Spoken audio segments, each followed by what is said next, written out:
The Iran nuclear deal was a disaster.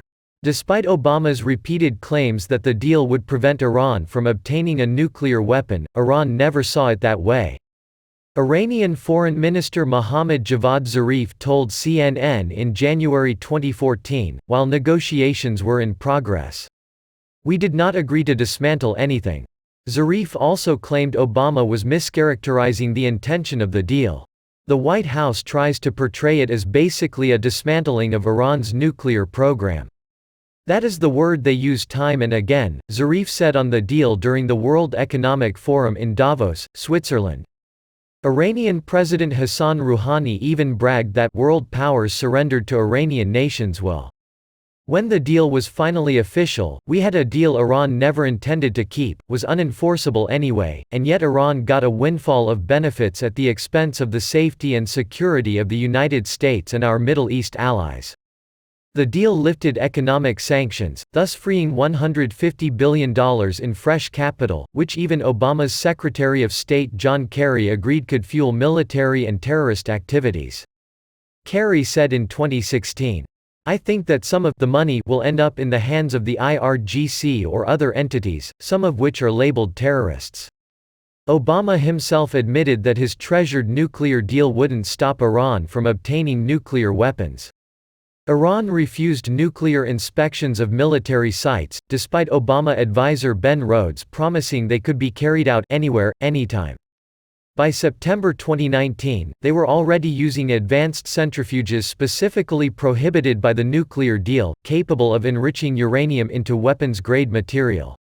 Opposition to the Iran nuclear deal was bipartisan as well.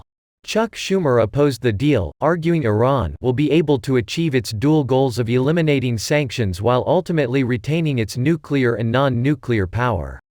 "It was a rare moment when I actually agreed with him.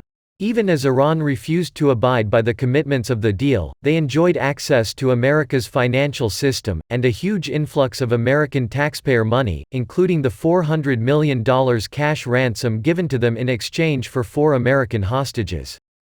Despite giving Iran tons of money with sanctions relief, Obama admitted that that money would likely benefit their military. He said, "Now, this is not to say that sanctions relief will provide no benefit to Iran's military. Let's stipulate that some of that money will flow to activities that we object to." Accountability for Iran was never part of the Obama-Biden foreign policy, appeasement was. When Soleimani's Quds Force attempted to bomb a restaurant in Washington, D.C., in 2011, their administration did nothing in response. Former Defense Secretary James Mattis explained in his memoir, "Had the bomb gone off, those in the restaurant and on the street would have been ripped apart, blood rushing down sewer drains. It would have been the worst attack on us since 9/11. I sensed that only Iran's impression of America's impotence could have led them to risk such an act within a couple of miles of the White House.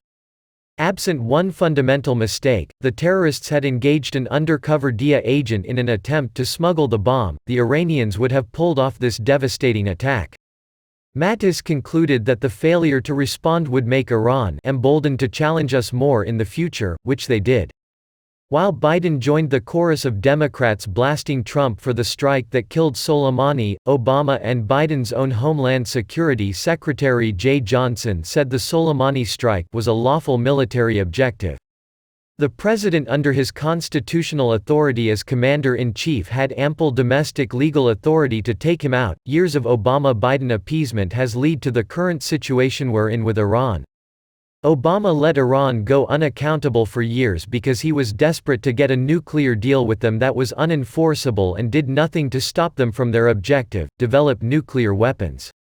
Trump's response was necessary and needed to show Iran that the days of Obama-Biden appeasement are over, and the days of accountability are back.